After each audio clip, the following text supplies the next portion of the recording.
ownership, saying that ownership might be willing to, have an appetite to make a big move. Like when you heard that, like what did you think by that? Because I've seen a lot of different people have different opinions on what they thought that meant. I think it's just kind of signaling that it's tough because there's a thing of for 2000, like let's say 19 up until last year, I think there was a lot of kind of PTSD around the Blake Griffin trade and Mhm. the effects that had, and that was really like the first big swing the Pistons made since, I guess you could say, like the Chauncey Allen Iverson trade. If you're not including like the free agency signings with Ben Gordon, Charlie Villanueva, Josh Smith as well. But I would say, like, in terms of big swing trades, like that was the first one and it really like a decade at that time that the Pistons had made. And people have their opinions on it. I still think overall, if you gave me the option to do that trade again, I would do it still. Just because I think Blake Griffin really brought that team a level of individual performance that most Pistons fans, especially my age at that point, hadn't seen. And I think that that really changed things for the Pistons in one way or another. Because also, if you remember around that time, ownership was not willing to go into a full rebuild. It was constantly retooling, kind of like the Sacramento Kings currently are, and they wouldn't fully embrace a rebuild. And that Blake Griffin trade ultimately brought you Cade Cunningham, and now at the point where you are an Eastern Conference contender once again. And I think now you're at this kind of nexus point where you're a very good team in the Eastern Conference and you're led by Cade and you have a strong identity, and I think you know what your core is. Um, it's really just the question of, do you continue to bet on internal development?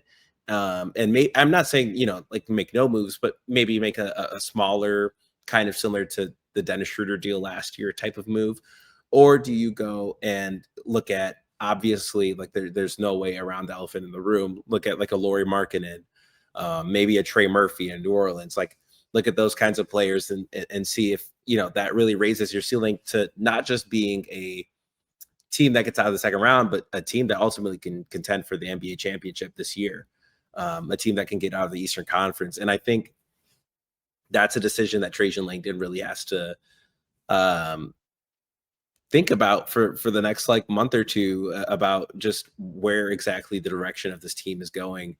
And if you really do believe this team has a shot to make the finals this year, in which, I mean, honestly, I don't think it's that out of the question to say the Detroit Pistons have a legitimate shot to get out of the East this year. They've been one of the best teams in the Eastern Conference, and the Eastern Conference also, I would like to say, is not as bad or nearly actually even bad at all. Like many people were saying it would be. It's a pretty decently strong Eastern Conference, but it's also an Eastern Conference where I don't really see the Pistons having many teams that really are undoubtedly better than them, or a team that I think they can't match up with in a playoff series. I think pretty much every team in the Eastern Conference, the Pistons can see in a playoff series, and I think that really makes them dangerous to get out of the Eastern Conference. And I think part of that is, maybe adding a secondary scoring punch, whether that be a large swing or a marginal one. I do think that is a need on this team for sure. Is adding that secondary scorer, because you look at the box score any given night where Cade's playing, and it's usually Cade with a large sum, and then it's by committee throughout.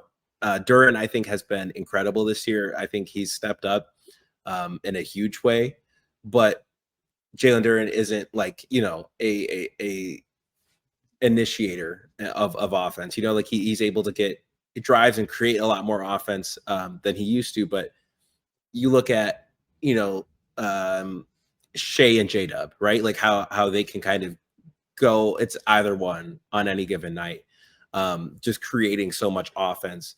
And I think whoever, if anybody, comes into town, I think whoever that is would really you would have to buy into them, complementing not only Cade's game, but Duran's game, Asar, Stu, etc. I think like exactly what your core is, and whoever you go out and decide you want to get has to kind of not only buy into the culture, but also fit the play styles of the guys you already have. I do want to say, I think the main difference between like if we kind of look back to trading from Blake and this current iteration is the Pistons have a star player that they're trying to build around. Where when they traded for Blake, they didn't really have a star player. Like they were trying to build around Andre Drummond, and they tried to do the too big thing with Greg Monroe and Andre Drummond. They obviously knew that they needed someone that could stretch the floor, and they traded for Blake. And that was some of probably just that one season individually, probably some of the best basketball I've seen from a player in Blake Griffin. And we appreciate him on this podcast. Shout out to Blake. But the way I like when I was listening to this podcast and the way, it was worded makes me think that Tom would be willing to go for a move if Trajan is wanting to go for a move. It doesn't really feel like he's tapping Trajan on the shoulder saying, hey, so and so is available. Let's go trade for him, because he has that star in Cade Cunningham right now. And he has probably the most young talent that he's ever had since purchasing the team. Because if you remember when he purchased the team, he purchased him during the dark years when everyone was gone and you kind of had to grow with a Brandon Knight, grow with all of those guys. So, I mean, he hasn't had that many top 5 picks in the building. So that's the way I took it. I don't know, like, if you listened to that or just read the transcript, how you kind of took that quote.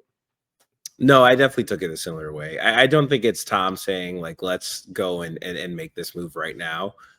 I think I brought up the Blake trade just as a way of saying like they no longer are completely against it, because I think they were Yeah. for a second there. I think they were completely against the idea of going out and making a big swing. But I think enough time has passed now where there is some level of interest and acceptance and whatever that might be, and that ultimately comes with trust with Trajan Langdon and the front office, and also Mm-hmm. just with the direction of the team as a whole. And I mentioned the Blake trade also earlier, as I saw someone commented that it did not have anything to do with the Pistons bringing in Cade. And I would disagree. I think that move indirectly brought you Cade Cunningham, because if you don't go out and make that big swing, Tom doesn't really have to take a look in the mirror and accept defeat, with the Andre Drummond era in Detroit. And I think that ultimately led them to this current rebuild that we're on. But regardless, I think this is like a turning point where ownership is now showing that they're willing to make a similar move. Not saying it'll have the effect of the Blake Griffin trade, but they're willing to make that big swing. And I think also it goes to show that they're willing to spend on this team as well, because a lot of times with teams that are trying to compete, a big issue is ownership not willing to spend. You look at Indiana, and the amount of times they've struggled with, kind of keeping in line with the salary cap. I think Tom Gores is an owner that is willing to spend, and especially if he believes in the team. I think this is really going to show like he truly does believe in this team, and he's willing to put his name on it. I see a lot of Pistons fans in the comments right now discussing the Blake trade. Here's the thing. If Stan Van Gundy drafted better, it probably, like, the Blake era would have panned out more. I mean, he even said, like, if I would have drafted Devin Booker, I'd probably still be in Detroit. He said that on Zach Lowe's podcast the other day. Like, his biggest failure as an executive was drafting.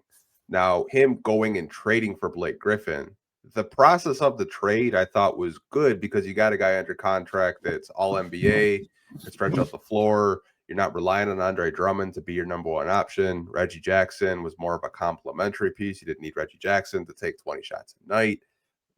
The problem with that team is they were hard capped in the salary cap, so they really couldn't make a whole lot of moves. And the issue with that was you had guys that wanted to leave in free agency in KCP that didn't want to stay here, even though you did offer him a 5-year contract. In retrospect, it was probably better that he didn't accept that 5-year contract, because I don't think he'd be the NBA champion that he is today. He wouldn't have those championship rings with Denver and LA. But I don't really think the process with the Blake Griffin trade was bad. I I think if you don't make that trade, to your point, you don't have Cade Cunningham, because you would still have a core nucleus of a young Tobias Harris. You would still have Reggie Jackson. Maybe you still have Avery Bradley, even though he kind of got injured that year. But I mean, if you kind of just like go down the rabbit hole and contextualize the trades that you did make, the Pistons were bad enough where they had to do just a flat rebuild where they didn't have any assets. You drafted Killian Hayes, and Killian Hayes got you Cade Cunningham. So I mean, Yeah, that's true. didn't know I had to do a Killian Hayes, little topic on the podcast, even though I see people on the timeline post his G League stats every time he posts 40, which is just mind boggling to me. I was like, let it go, you guys. Let it go. Let him do his thing in Cleveland. Yeah, it's he's always going to be in the hearts and minds of Pistons fans one way or another.